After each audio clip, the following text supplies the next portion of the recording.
Alors, ça arrive souvent que l'on me demande comment était ta première prédication, Emmanuel. Ma première prédication, c'était une catastrophe.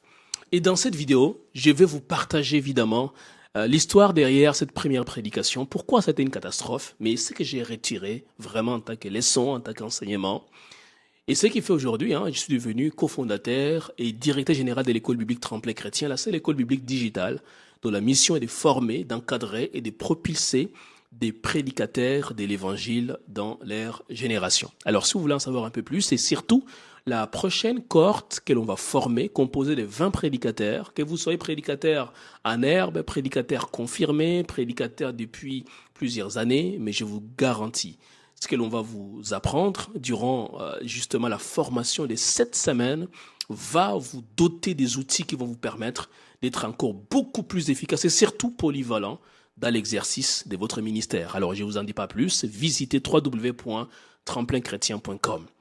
Alors évidemment, venons-en à ma première prédication, à l'histoire de ma première prédication plus précisément. En fait, en 2010, lorsque j'ai donné ma vie à Christ, l'apôtre Symphorien Dondon, qui était le pasteur principal de l'église Shekinah, il m'avait demandé si je pouvais intervenir un vendredi pour apporter les messages. Et je me suis dit, c'est une occasion, mais ce sera une première parce que je n'ai jamais prêché dans ma vie. Il m'a dit, mon fils, je t'ai fait confiance, fais-toi confiance aussi, et Dieu déjà te fait confiance, va de l'avant et tu vas y arriver. De toute façon, je serai là. Je serai là pour pouvoir voir comment tu vas pouvoir donner ces messages. Alors c'est un homme plutôt qui, l'apôtre Dondon, il te donne des occasions. Ensuite, il te coach pour que tu deviennes meilleur. Voilà pourquoi je dis souvent que je lui serai éternellement reconnaissant pour m'avoir donné cette occasion vraiment de pouvoir me pratiquer dans l'art de la prédication. Alors, je me mets à préparer mon message. Déjà, trouver les sujets, c'est compliqué. Qu'est-ce que je vais dire aux gens? Comment je trouve les sujets? Ensuite, comment j'étudie même les textes? Bref, je suis allé sur YouTube et j'ai trouvé la prédication prêchée par le pasteur Yves Castano, qui est un des pasteurs cofondateurs de ICC, Impact Centre Chrétien. Et donc, j'ai regardé une de ses prédications, qui devait être parmi les toutes premières prédications des pasteurs Yves Castano, maintenant apôtre Yves Castano. Il avait prêché sur la sagesse des animaux. Il avait cité plusieurs types d'animaux. Alors moi, je me suis dit, tiens, mais ça c'est intéressant. Je vais reprendre aussi à mon compte sa prédication et je vais pouvoir la donner. Erreur. Parce que, je ne savais pas pourquoi Dieu lui avait inspiré ces messages. 2, je ne connaissais pas les auditoires devant qui il s'adressait. 3, je n'étais pas avec lui pour préparer les messages. Bref, j'ai juste repris ce que lui avait donné, alors que lui, il avait reçu dans un contexte précis, avec un objectif précis.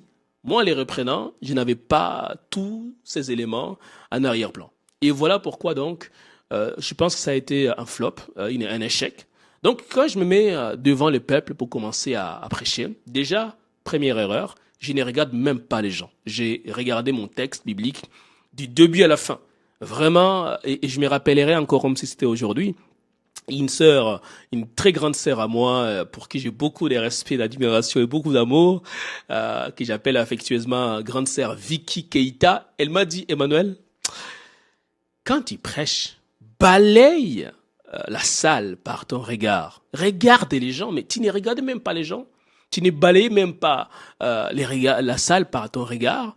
Tu étais concentré tellement sur ton texte. Et puis, franchement, on ne comprenait pas forcément les débuts, la fin, les buts derrière ça. Mais c'est quand même un bon début. Tu peux quand même te perfectionner en allant de l'avant avec ça. Et je me rappelle encore de ce commentaire. Évidemment, ça m'a tellement aidé, parce qu'après, j'ai reçu d'autres qui m'ont dit, ah, c'était très bien. Comme souvent, c'est dans nos églises, on nous dit, c'était très bien. Mais les gens ne te disent pas, mais c'était très bien. Qu'est-ce qui était très bien? Concrètement, c'était quoi qui était très bien? Je vais le savoir. Souvent, on reçoit les commentaires très, très vagues. Et voilà pourquoi, dans l'école biblique Tremplin Chrétien, on a tout un formulaire d'évaluation de l'efficacité de l'impact de l'évangile, de la prédication, pour que quand les prédicateurs sont formés, et après avoir délivré leur message, mais qu'ils sachent évidemment c'est quoi les points faibles, c'est quoi les points forts, et comment s'améliorer pour la prochaine prédication. Et c'est comme ça que, mes amis, ça a été un flop au niveau du choix du message, au niveau de la préparation du message, un flop, un échec, au niveau de la délivrabilité, de la délivrance du message. Et puis voilà. Mais par contre, ce que j'ai appris de ça, c'est trois choses. Un, on ne choisit pas un sujet ou un texte biblique au hasard. Il faut vraiment prendre du temps avec l'auteur de l'inspiration du texte biblique. C'est Dieu qui l'a inspiré.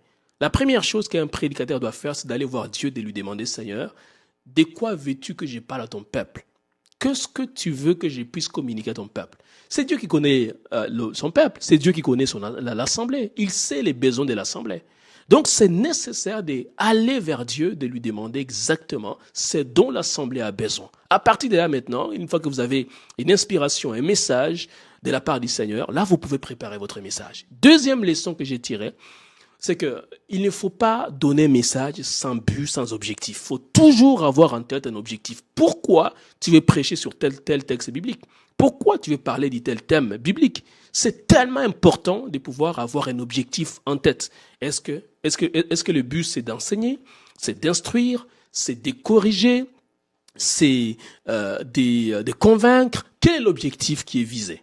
D'après évidemment l'apôtre Paul dans 2 Timothée, lorsqu'il écrit à Timothée en lui disant que toute écriture est inspirée et utile pour renseigner, pour convaincre, pour instruire, pour corriger, ainsi de suite, afin que l'homme de Dieu soit apte à toute bonne œuvre.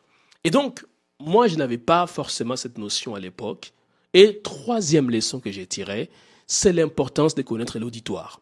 À qui tu t'adresses? Parce que quand tu t'adresses aux enfants, c'est pas pareil quand tu vas prêcher devant des adultes, quand tu vas prêcher devant des étudiants, des professeurs d'université, c'est pas pareil. C'est vraiment différent. Alors, quelle est la différence et comment faire en sorte que justement vous puissiez capitaliser sur ça?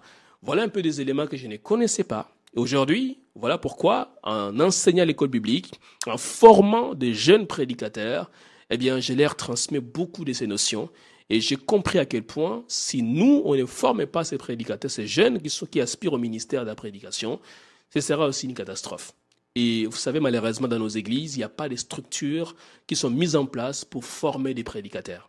Et même quand les gens vont dans les écoles bibliques, dans les instituts bibliques, il n'y a pas beaucoup de cours qui sont dédiés à l'homélétique. Peut-être un cours, mais est-ce que les gens ont l'occasion de pratiquer? Est-ce que les gens ont l'occasion de pouvoir donner tout ce qu'ils ont appris pendant 2 ans, 3 ans et de les donner sous forme d'un message? C'est vraiment grave en fait. Parce que vous ne pouvez pas former quelqu'un pendant 3 ans et 4 ans et ne jamais lui donner une occasion de pouvoir prêcher. En fait, c'est quoi la finalité de la formation? La finalité, c'est de pouvoir délivrer tout ce qu'on a acquis comme connaissance. Mais si on n'est pas capable de le faire, parce qu'il n'y a pas une plateforme dédiée à ça, parce qu'il n'y a pas une réflexion sur les opportunités qu'on peut créer pour donner aux jeunes prédicateurs, aux étudiants, la possibilité de pouvoir s'exercer au niveau de l'art de prêcher, de l'homilétique, qui vient des homélias, c'est-à-dire conversation, discours, entretien, ce serait dommage. Et voilà pourquoi j'ai dit aux jeunes qui se forment à l'art de la prédication, regardez les évangiles, notamment les livres des actes des apôtres, parce que dans les livres des actes, vous trouvez 25 discours. Un dixième de ces livres est composé de discours. Et à partir de là, vous pouvez vous trouver vraiment une inspiration incroyable sur la manière de prêcher. Et mais les évangiles, pourquoi? Parce que Jésus, c'est le plus grand prédicateur qui soit. N'est-il pas écrit qu'il y a personne qui a parlé comme lui? Alors dites-moi dans les commentaires, qu'est-ce que vous avez appris de mon flop, de ma première prédication? Est-ce que ça vous est déjà aussi arrivé? J'ai hâte de vous lire. Alors on se dit à très bientôt.